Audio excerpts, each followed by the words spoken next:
সভার প্রধান বক্তা প্রধান সঞ্চালনা করতেন খান ইসমাইল হোসেন দুইজন প্রধান বক্তা। এক সময়ের ছাত্রনেতা, খুলনার জনপ্রিয় নেতা, আমাদের আজিজুল বাড়ি হেলাল বক্তা। বিশেষ অতিথি হিসেবে আমাদের মাঝে অংশগ্রহণ করেছে এক সময়ের ছাত্রনেতা, প্রগতিশীল ছাত্র রাজনীতি, খুলনা বিভাগীয় সহ সাংগঠনিক সম্পাদক জয়ন্ত কুমার কুণ্ডু।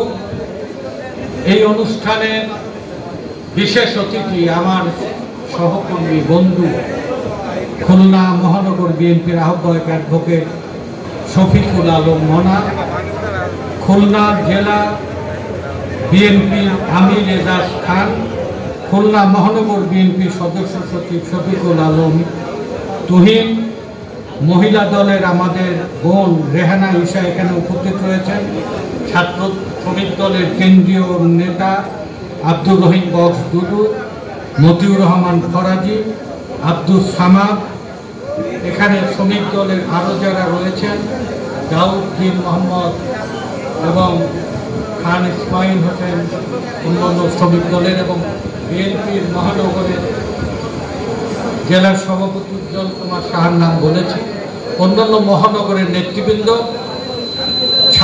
আজকের এই শ্রমিক দলের সাথে সংহতি প্রকাশ করে বড় একটা মিছিল আপনারা নিয়ে এসেছেন মনিরুল হাসান বাপ্পির মুক্তির দাবি করে, খুলনা জেলার সদস্য সচিবের মুক্তি দাবি করে আপনারা আজকের এই সভায় আমির এজাজ খানের নেতৃত্বে সংহতি প্রকাশ করেছেন। মনা ভাইয়ের উদ্যোগে মহানগর বিএনপির বিভিন্ন ওয়ার্ডের তুহিন এবং মনা ভাইয়ের নেতৃত্বে বিভিন্ন ওয়ার্ডের যে সমস্ত নেতৃবৃন্দ এসেছেন, আমি ব্যক্তিগতভাবে কৃতজ্ঞতা জ্ঞাপন করছি। ছাত্র দলের একটা সড়ক, একটা প্রতিবাদী মিছিল আজকের এই শ্রমিক সমাবেশে সংহতি প্রকাশ করেছে। অন্যান্য অঙ্গ সংগঠন, যুবদল, স্বেচ্ছাসেবক দল, মহিলা দল, সমস্ত অঙ্গ সংগঠনের, কৃষক দল, অন্যান্য অঙ্গ সংগঠনের নেতৃবৃন্দ, মহানগর, শিল্প অঞ্চল, জেলা এবং আশপাশের যে সমস্ত শ্রমিক নেতৃবৃন্দ ভাইরা, আমি সবার প্রতি ব্যক্তিগত কৃতজ্ঞতা জ্ঞাপন করছি। আমি খুলনাবাসীর প্রতি কৃতজ্ঞতা জ্ঞাপন করছি, বিশেষ করে মনা ভাই, তুহিন, আমির এজাজ, এরা আমার খুবই ঘনিষ্ঠ। বকুল এবং হেলাল আমার অতি আপনজন। আমাকে আমার পুরনো পরিচয়ে তারা কৌশলে প্রথম একটা শ্রমিক কর্মচারী প্রতিনিধি সভায় আমাকে খুলনায় আপনারা দাওয়াত দিয়ে নিয়ে এসেছিলেন। এই সভার চাইতে একটা বড় উৎসব মুখর সমাবেশ। বাংলাদেশের সমাজ বিপ্লবে আজকের এই ক্ষণে ফ্যাসিবাদের পরিবর্তনের জন্য যে শক্তির জাগরণ দরকার, যে শক্তি ঐক্যবদ্ধভাবে রাজপথকে প্রকম্পিত করবে, যে হাসিনার ফ্যাসিবাদের পতনের জন্য অনিবার্য দুই শক্তির মিতালি দরকার, ছাত্র আর শ্রমিকের মিতালিতেই এই ফ্যাসিবাদের পতন নিশ্চিত করা যাবে। সেই শ্রমিক আন্দোলনকে, ঘুমন্ত এই বিপ্লবী শক্তিকে জাগানোর জন্য আমার অতীত পরিচয়কে তারা খুঁজে বের করে নতুন করে শ্রমিক সংগঠনে সম্পৃক্ত করার জন্য খুলনার সবাই আমাকে নতুন করে শ্রমিক সংগঠনে আমার অজান্তেই বরণ করে নেওয়ার জন্য আমি হেলাল, বকুল, মনা ভাই, তুহিন, আমির এজাজ খান, অন্যান্য শ্রমিক নেতৃবৃন্দ এবং খুলনার ভাই বোনদের প্রতি কৃতজ্ঞতা জ্ঞাপন করছি। আপনারা এই খুলনার খালিশপুরের ইতিহাস তরুণরা না জানলেও বাংলাদেশ জানে। চট্টগ্রামের বন্দর নগরীর ইতিহাস বাংলাদেশের মানুষ জানে। পাকিস্তান আমলের আন্দোলনের ইতিহাস যখনই উল্টায় তখন চলে আসে খুলনার শ্রমিক আন্দোলনের কথা, চট্টগ্রামের শ্রমিক আন্দোলনের কথা। আজকে ঢাকার আদমজি এবং টঙ্গীর শ্রমিক আন্দোলন ব্যতীত অতীতের কোন আন্দোলন সফল হয়নি। বিশ্ববিদ্যালয়, শিক্ষা প্রতিষ্ঠানের ছাত্র এবং কলকারখানার শ্রমিকেরা মিলে বাংলাদেশের অতীতের সমস্ত অধিকারকে বিজয়ী করেছে। রাজনৈতিক দলের প্রতিটি আন্দোলনকে সফল কাম করেছে। আর এই ফ্যাসিবাদ তার দোসর এবং তার আন্তর্জাতিক পরিকল্পনাকারীরা মিলে বাংলাদেশকে আজকে ফ্যাসিবাদের কবলিত করার জন্য দুইটি শক্তিকে পরিকল্পিতভাবে রাজনীতি থেকে নিষ্ক্রিয় রাখার একটি গভীর চক্রান্ত করেছে। বাংলাদেশের এই সমস্ত রাষ্ট্রীয় কলকারখানাগুলো বিরাষ্ট্রীয়করণ করে লক্ষ লক্ষ শ্রমিকদেরকে চাকরিচ্যুত করেছে, দারিদ্রতা এবং গরিবের মিছিল বের করেছে।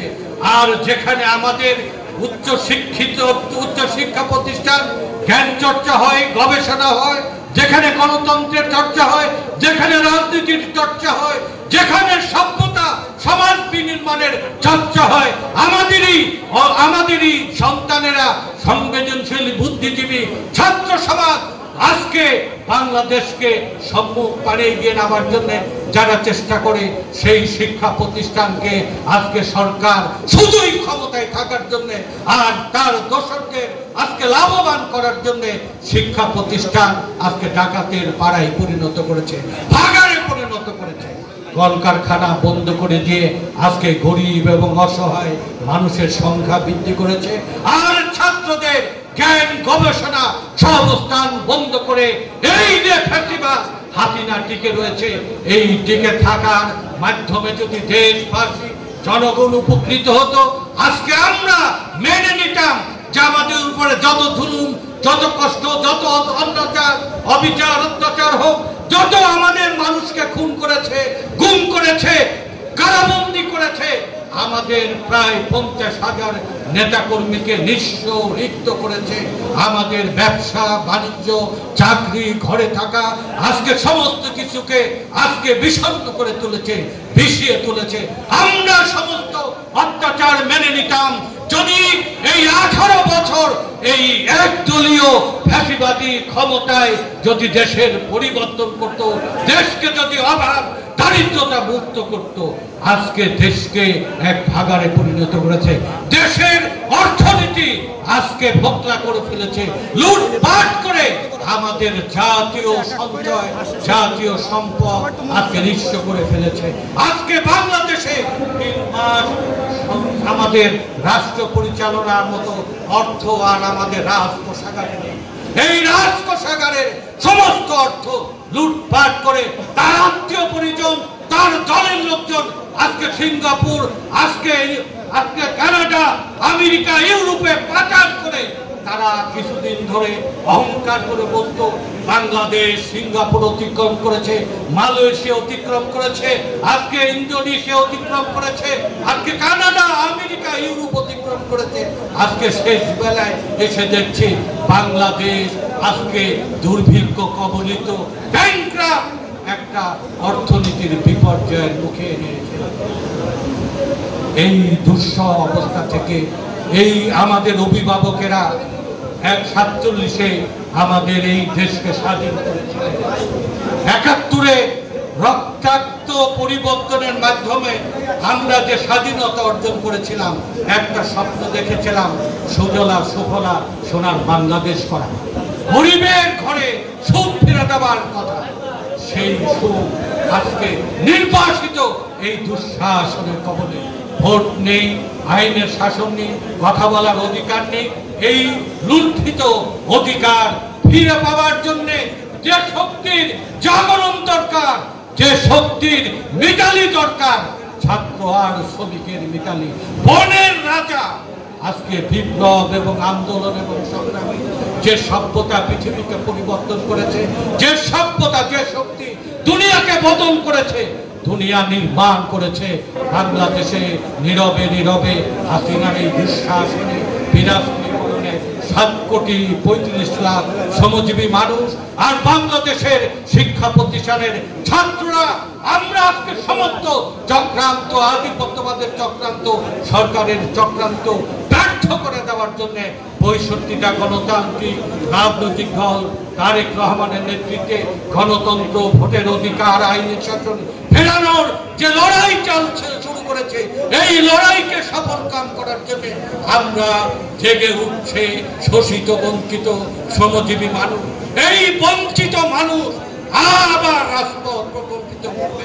অতীতের 69-এর গণ অভ্যুত্থান, 90-এর গণ বিপ্লব, 71-এর মুক্তিযুদ্ধের মধ্যে সমস্ত মতোই শ্রমিক শ্রেণী, রাজনৈতিক দল এবং ছাত্রদের একতাবদ্ধ করে এই চলমান ফ্যাসিবাদ হাসিনার দুঃশাসন পতন করে আমরা আমাদের কাঙ্ক্ষিত বাংলাদেশ, একটা উন্নত বাংলাদেশ আমরা গঠন করব।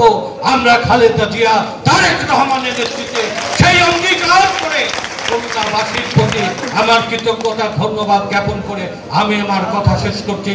দুনিয়ার মজদুর শহীদ জিয়া অমর হোক, খালেদা জিয়া জিন্দাবাদ, তারেক রহমান জিন্দাবাদ, বাংলাদেশ জিন্দাবাদ।